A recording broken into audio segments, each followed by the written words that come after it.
நான் இதற்காகத்தான் கூட்டணி மாறப்போகிறேன். கூட்டணி மாறப்போகிறது மதிமுக. இது ஒரு நாள் செய்தி. பிரதமரை சந்தித்ததை அமைச்சர் பதவி வாங்குவதற்காக நான் சொல்லுகிறேன். விஸ்வநாத் பிரதாப் சிங் என்னிடம் பேசியது உண்டு. என்னுடைய கேபினெட்டிலே உங்களை சேர்த்துக் கொள்ள ஆசைப்படுகிறேன் என்று. அந்த ஆசையை விட்டுவிடுங்கள் தலைவர் அவர்களே. திமுக கழகம் எடுக்கிற முடிவுதான் முடிவு. அதை ஒரு சொல்கிறாராம், முன்கூட்டியே இவர் சொல்லி வைத்து விட்டார், இப்படிதான் ஓட்டு போடணும்னு. அழுகி போகும் யாவனாக்கு. எழுதுகிற கை விரல்கள் அழுகி போகும். சத்தியத்தின் பக்கம் நிற்பவன் நான், உண்மையின் பக்கம் நிற்பவன் நான். ஆகவே அத முடிவுக்கு பிறகு அவன் அரசியல் கட்சிக்கு வர வேண்டும் என்று இவர்கள் தீர்மானித்த அந்த காலகட்டத்தில் நான் தன்னிச்சையாக நான் முடிவெடுக்கவில்லை. இந்த முடிவு திணிக்கப்பட்டது.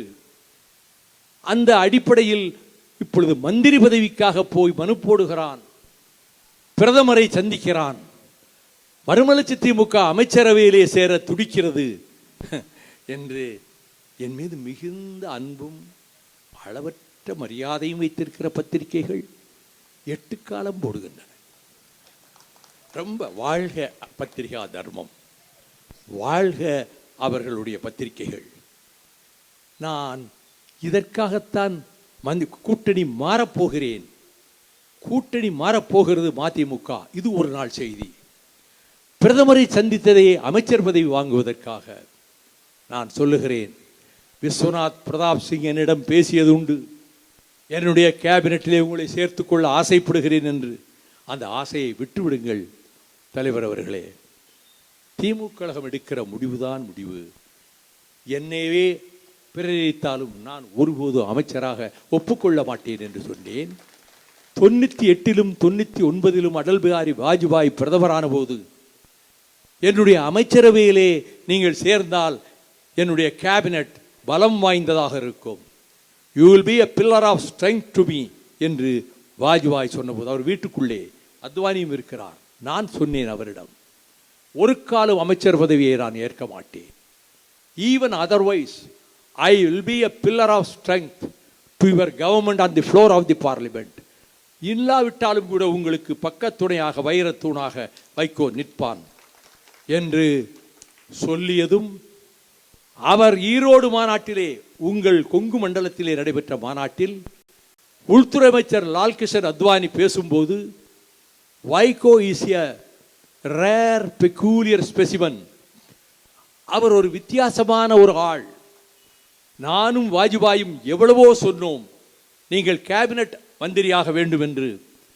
ஒரேடியாக நிராகரித்து விட்டார். ஒருபோதும் நான் மந்திரி ஆக மாட்டேன் என்று, என் சகாக்கள் 2 பேருக்கு மந்திரி கொடுங்கள், பதவி கொடுங்கள் என்று கண்ணப்பனுக்கும் செஞ்சி ராமச்சந்திரனுக்கும் அமைச்சர் பதவியை பெற்றுக் கொடுத்தவன் இந்த வைகோ என்பதை நாடு நன்றாக அறியும். அப்படிப்பட்ட நானா கூட்டணி மாறப்போகிறேன்? 8 வருடங்களுக்கு முன்னால் தீர்மானமாக ஒரு முடிவெடுத்து திராவிட இயக்கத்தை தகர்ப்பதற்கு பல சக்திகள் முனைகின்றன.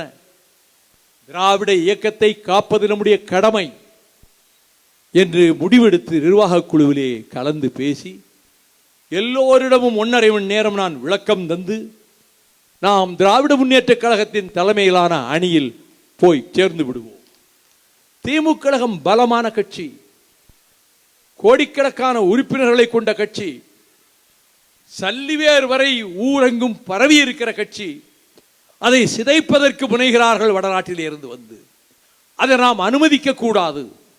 நம்முடைய கட்சிக்கு அந்த அளவுக்கு வாக்கு வங்கி கிடையாது, அந்த அளவுக்கு கட்சி பலம் கிடையாது. ஆனால் இருக்கிற கண்மணிகள் ஸ்பார்ட்டா வீரர்களை போல உறுதியானவர்கள், நெஞ்சுரம் வாய்ந்தவர்கள். அப்படிப்பட்ட நம்முடைய இயக்கம், நம்முடைய பலத்தையும் சேர்த்து கொடுப்போம், நம்முடைய சக்தியையும் சேர்த்து திமுகவுக்கு தருவோம்.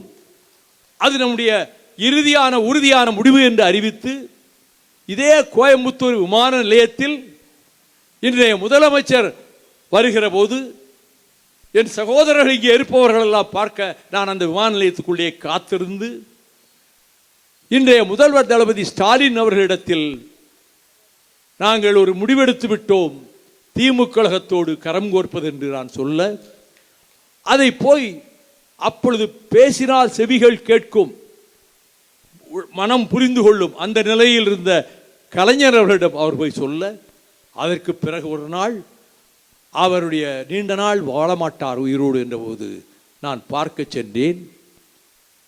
தளபதி ஸ்டாலினும் நான் மாத்திரம் அந்த கோபாலபுரம் வீட்டில் அந்த படிக்கட்டுகளிலே ஏறி அவர் படுத்திருந்த அறைக்குள்ளே சென்றோம்.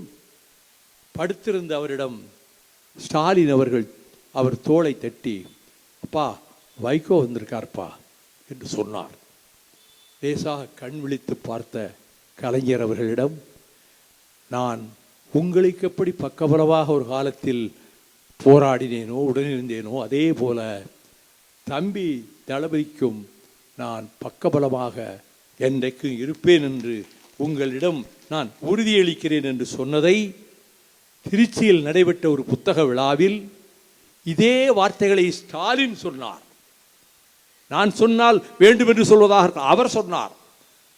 பக்கபலமாக உங்களுக்கு இருந்ததை போல எனக்கும் இருப்பார் என்று வைகோ சொல்ல, கண்களிலே இருந்து கலைஞர் கண்களிலே கண் கலங்க கண்ணீர் கசிய, கையை அவர் நீட்ட, இவர் அந்த கரத்தை பற்றி கொள்ள, இதை அருகிலே இருந்து பார்த்தவன் நான் என்று திருச்சியிலே நடைபெற்ற ஒரு நூல் வெளியீட்டு விழாவிலே இன்றைய முதலமைச்சர் அவர்கள் பேசினார்கள். பிளே ஸ்டோர் மற்றும் ஆப் ஸ்டோரில் இருந்து பாலிமர் செயலியை QR கோடு மூலம் பதிவிறக்கம் செய்யுங்கள். செய்திகளை உடனுக்குடன் பெறுங்கள்.